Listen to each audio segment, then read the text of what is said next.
कटिहार के बरसोई में हुई गोलीकांड में मृतक के घर पसरा है मातम। गोलीकांड में उग्र भीड़ ने पुलिस वाले पर भी किया था पथराव, कई जवान हुए थे घायल। गोलीकांड पर सरकार को कटघरे में खड़ा कर रही है बीजेपी, गुनहगार को सजा की कर रही है मांग। पूर्व उप मुख्यमंत्री तारकिशोर प्रसाद ने कहा कि पुलिस प्रशासन अब सरकार के नियंत्रण में नहीं है, सरेआम लाठी और गोली चला रही है पुलिस।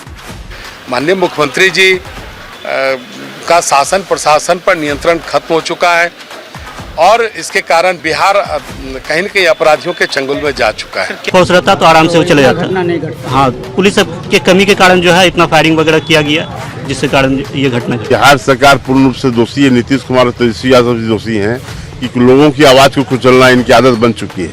लोग अपना हक नहीं मांगे उनको कुचल दो, ऐसा नहीं होता है, प्रजातंत्र है।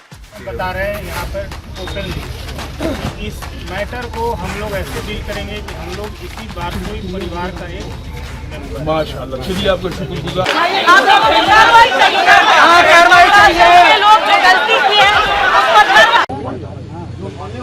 मांगोगे हक मिलेगी गोली। जी नमस्कार, मैं छोटू सिंह इस बीच हल्ला बोल रहा जरूर। जी मैं आप पहुंचा हूं सोनू साज के घर, जो कि कल पुलिस फायरिंग में, जो कल पुलिस की फायरिंग हुई थी उनमें उनकी मौत हो गई। और हमारे साथ हैं कटिहार एमएलसी अशोक अग्रवाल जी।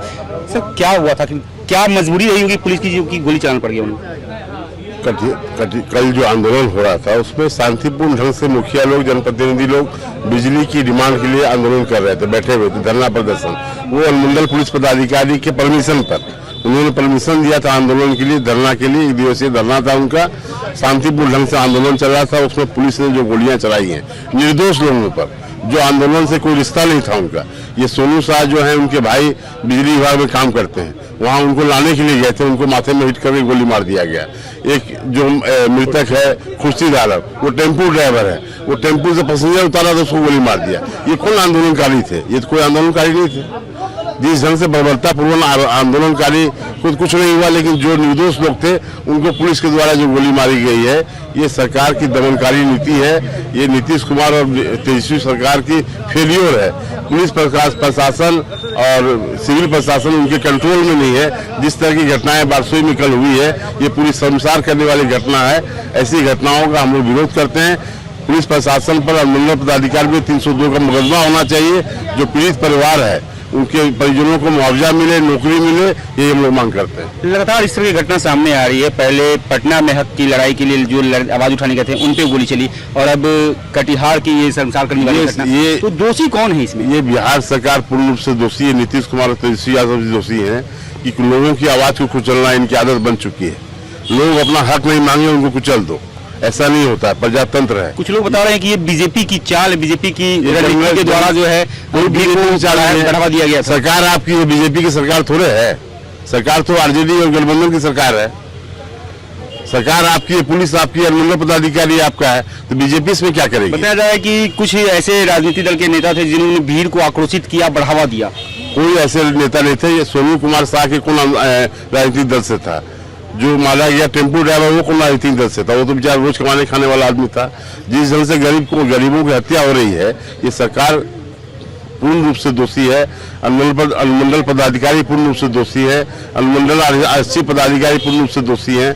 जो पुलिस ने गोली चलाई है, जो जवान गोली चलाए, वो पूर्ण रूप से दोषी है। इन लोगों पर 302 का मुकदमा होना चाहिए।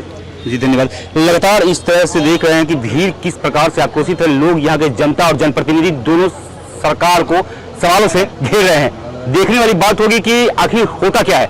बने रहिए अल्लाह के साथ। तो क्या वो इलाज में है कि कुछ ऐसा घटना हुआ है? वो तो पहले डेट हो गया है।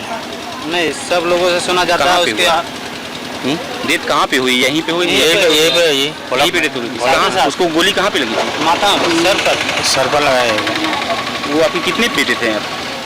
क्या कितने पुत्र थे आपके? कितने बेटे थे? बस अकेला वही था। अकेला था? अकेला घर में, मतलब वही चलाते, घर उसी पे डिपेंड था पूरा? सब कुछ ऑटो चला के खाते थे बस सिर्फ। आप कौन हुए? भाई। आप भाई हुए? हाँ, चचेरा भाई। मतलब प्रशासन की गोली कहाँ लगी थी, ये जानकारी है? बस यहीं पर सर पे, यहीं सर पे गोली लगी। और गोली लगने के बाद वहीं पे उनकी मृत्यु हो गई? वहीं पर साथ बस ऑटो चला के। लेकर कौन गए? कोई हॉस्पिटल वगैरह लेकर गए थे क्या? नहीं लेके गया, साथ वहीं पोस्टमार्टम के लिए। आप देख सकते हैं किस प्रकार से एक पिते के, अगर कहा जाए तो उनके मुंह से आवाज गायब है क्योंकि उन्होंने अपने पुत्र खोया है। उन्होंने पुत्र खोया है। घर की सारी जवाबदेही और जिम्मेदारी उसी लड़के पे थी जिनकी सर पे गोली लगी और उनकी उसी जगह पे मृत्यु हो गई। बनेड़ी हल्ला बोल साथ सर लगातार घटनाएं हो रही है, मुजफ्फरपुर, पूर्णिया और अब कटिहार में भी सुनने को मिला, बारसोई में इस तरह की घटना सामने आ रही है। लेकिन आपने देखा ही होगा कि जिस प्रकार से बिहार की सरकार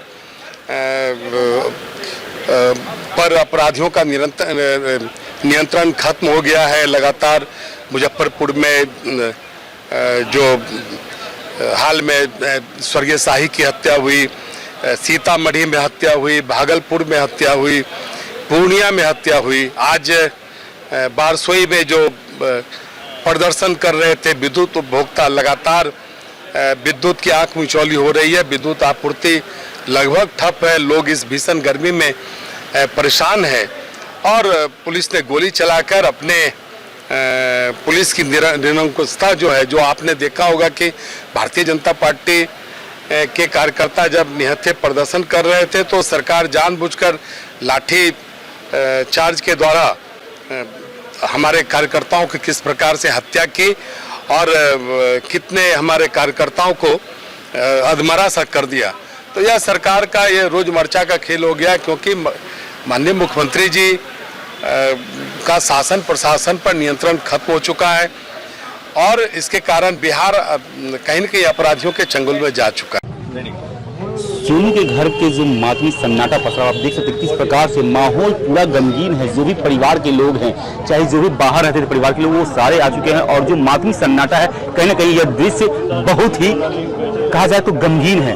सोनू के भाई हैं हमारे साथ, आप बिजली ऑफिस में कार्यरत हैं जी सर। ये घटना क्या आपके सामने हुई है? घटना पत्थरबाजी मेरे सामने हुई है, हवाई फायर मेरे सामने हुई है। गोली किसने चलाई थी? गोली पुलिस वाला ऊपर फायरिंग कर रहा था, वो तो हम देखे हैं। नीचे से भी कुछ फायरिंग किया गया था। नीचे जो ग्राउंड लेवल पे कुछ पुलिस ऑफिसर था वो भी फायरिंग कर रहे थे, ऊपर से भी फायरिंग चल रहा था। कौन सा गोली दूरी था, मतलब गोली चलाने में कितनी दूरी थे? भाई कहाँ पे खड़े थे? मेरा भाई तो एसडीओ कोर्ट के सामने था।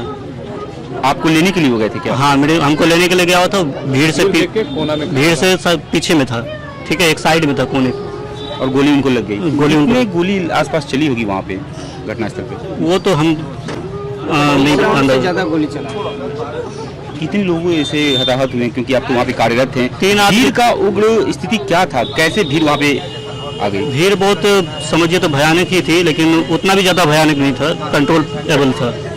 ठीक है। आप लोग कहाँ पे थे जिसमें भीड़ जब आई ऑफिस की तरफ? आप लोग कहाँ पे थे? अगर ज्यादा पुलिस प्रोटेक्शन फोर्स रहता तो आराम से वो चले जाता। हाँ, पुलिस के कमी के कारण जो है इतना फायरिंग वगैरह किया गया, जिसके कारण ये घटना घटी। मतलब कहीं ना कहीं भीड़ को देखते हुए आपके भाई आपको लाने के लिए जी गए, सपोर्ट करने के लिए गए कि आपको लेकर के घर चले आए, जिसमें उसकी मृत्यु हम खुद फोन किए थे कि यहाँ का सिचुएशन खराब है, तो वो बोला ठीक है हम आ रहे हैं। कितने भाई हैं आप लोग? हम लोग 3 भाई है, जिसमें से एक डेथ हो गई है बीच वाला। क्या करते थे वो?